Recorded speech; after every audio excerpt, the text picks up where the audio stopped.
Хәзер сезнең игътибарга Дания Гайнетдиннең Курай моңы хикәясен тәкъдим итәбез. Аны Дания Нурлы укый.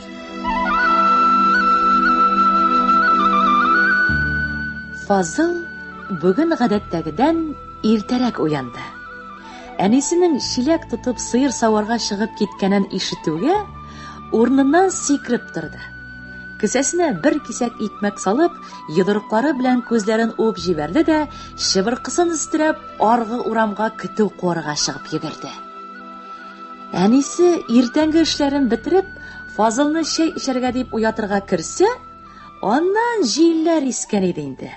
Ай, тагын чыгып тайган юнсыз малай. Тәмам сихерләнде бит. Ниләр генә эшләтеп карарга соң дип баш ватты Гөлнәзирә. Фазыл исә көтүне болынлыкка алып төшеп, әле чыгы да кибәргә өлгермәгән үләннәр арасына кереп югалды. Рәхәт иде аңа. Нурулла абыйсы Фазылга чыбыркылар үреп бирә. Чыбыркыны шартлатырга да ул өйрәтте бит аны. Тал чыбыгыннан ничә сыбызгы гына ясап бирде ул аңа. Фазылныкы шикелле шәп итеп сызгыра торган сыбызгы әтиле малайларда да юк әле. Нурулла малкайларын янә бер кат күздән кичерде дә, сусыл үлән өстенә сузылып ятты. Иртәнге тын һава, зәңгәр күк, биектә тургайлар сайраша, үлән арасында шикерткәләр чыркылдый. Хош исле чәчәкле болында уй белән ялгызың калу үзе бер дөнья. Нурулла шушы сихри матурлыкны үзенчә тоя, үзенчә сиземли. Тәүге тапкыр шушы болынлыкка көтү алып төшкәнен бүгенгедәй хәтерли иде ул. Сугыштан соңгы еллар иде. Яшьтәшләренең күбесе яу кырыннан әйләнеп кайтмады. Ул елларда башка төрле һөнәр сайларга да булыр иде. Әмма авыл табигатенә, урман болыннарга, барча тереклеккә гашыйк Нурулла көтүче һөнәрен үзенә кулайрак санады. Ул үз-үзенә гел кимсетүле карый иде. Бер аягы кыскарак, аксабрак йөргән өчен аны солдат калмадылар. Әнә шуларга газапланып гомер кичерде ул. Нурулланың бер кемгә дә шишмәгән сире, күңел түрендә йөрткән керсез мәхәббәте бар.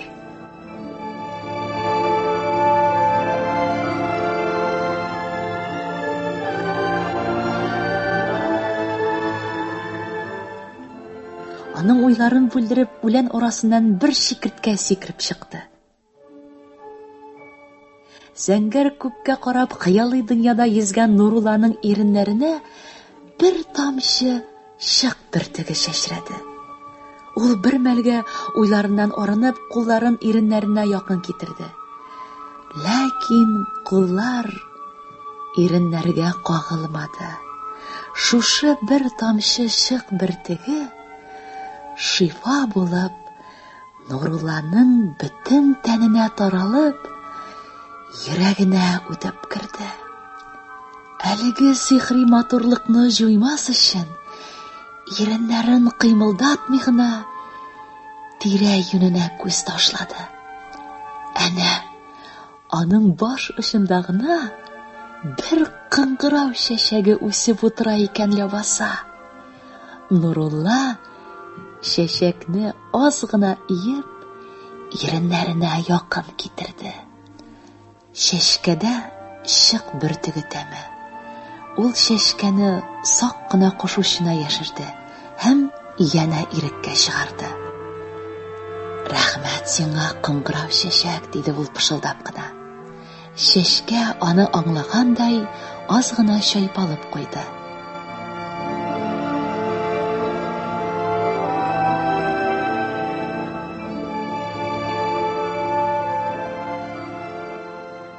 Якында гына Фазылның «Нурулла абый, син кайда?» дип эндәшкәне ишетелде.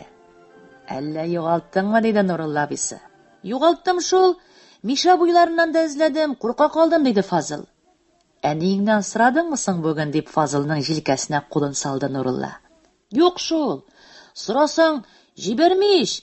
Җенләнмә шул көтүең белән, дип ачулана гына.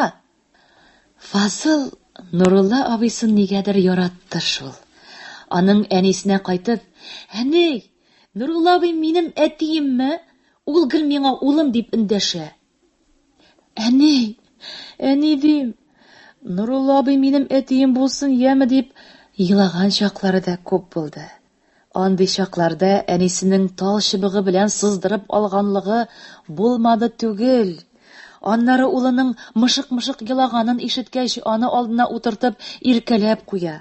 Гөлнәзирә андый чакларда үзе дә кайнар күз яшьләрен алъяпкыч итәгенә яшерә торган иде. Язмышка үпкәләп буламы соң? Гөлнәзирә аз üzгәләнмәде. Яратты ул Нурулланы. Аның җырлы, моңлы күңеленә гашыйк иде ул.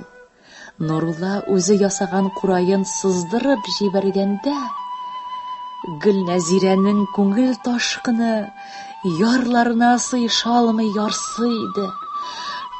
Шундый ярсулы минутларның берсендә моңда тибрәлгән Гөлнәзирә Нуруллага сүз дә кушып караган иде.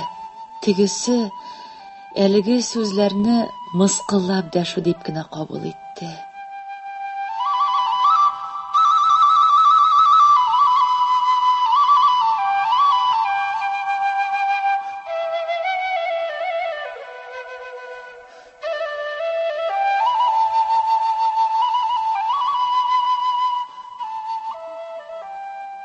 Иптәш кызлары башлы күзле булып беткәч, Гөлнәзирә дә авылның җиңел холыклы Кәримуллага кияүгә чыкты.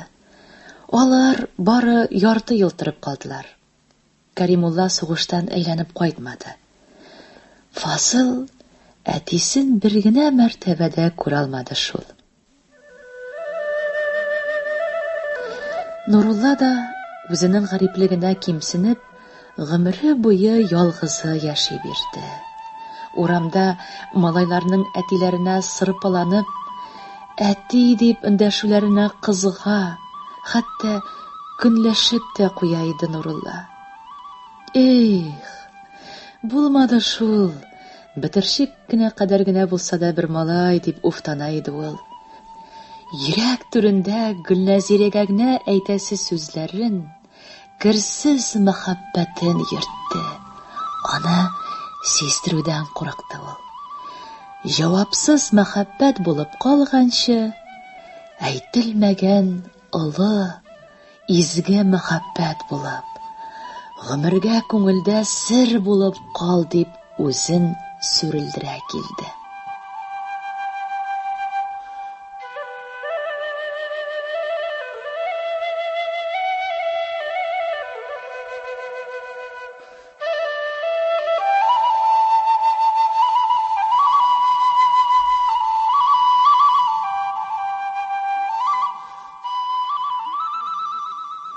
Төш вакыты җиткәндә, Нурулла Фазылны тамак ялгарга дип өенә кайтарып җибәрде. Фазыл ашыйсым килми дип кесәсендәге бер телем ипиен дә чыгарып караган иде. Нурулла абыйсы каты торды. Әниең эзли төшәр бит, мала яктыгы. Сүзне тыңламасаң, чыбыркы да юк сиңа моннан соң, дигәч кенә Фазыл кайтыр юлга борылды. Бер көнне Фазылга Нурулла абыйсы кура ясап бирде. Фазыл әзрәк кидә чыгара ала иде инде. Нурулла абыйсы аңа күңелендә күптән йөрткән бер ки уйнап күрсәтте. Фазыл аны ирән алмыйча хәтсез җафаланды. Көннәрдән бер көнне Нурулла абыйсы янына утырып, әлеге кине уйнап җибәрде ул. Булдырасың бит мала яктыгы, дип аның башыннан сыйпады Нурулла. Бар инде улым, бу кине әниеңә дә уйнап күрсәт, дип Фазылны өенә кайтарып җибәрде. Әни, әни дим, дип кычкырды ул, капкадан керә-керешкә. Ни булды тагын, дип Гөлнәзирә өйалды ишегенә атылып чыкты. Әни, кыйнама да, ачуланма да мине. Тыңла әле, әни дип. Кесәсеннән курайын чыгарып, уйнап җибәрде.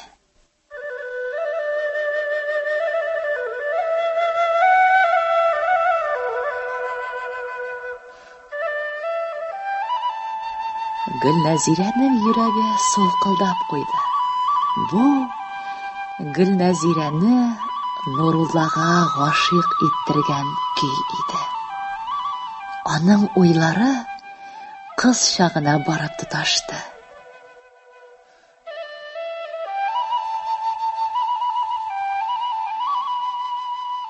Эх, Нурулла, Нурулла дип куйды ул эштән генә. Нигә телгәлисең минем җанымны?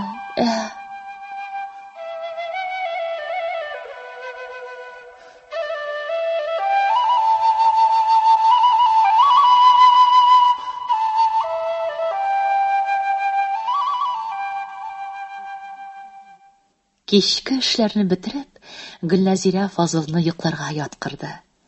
Фазыл башын мендәргә тиюгә, мышный-мышный йоклап та китте.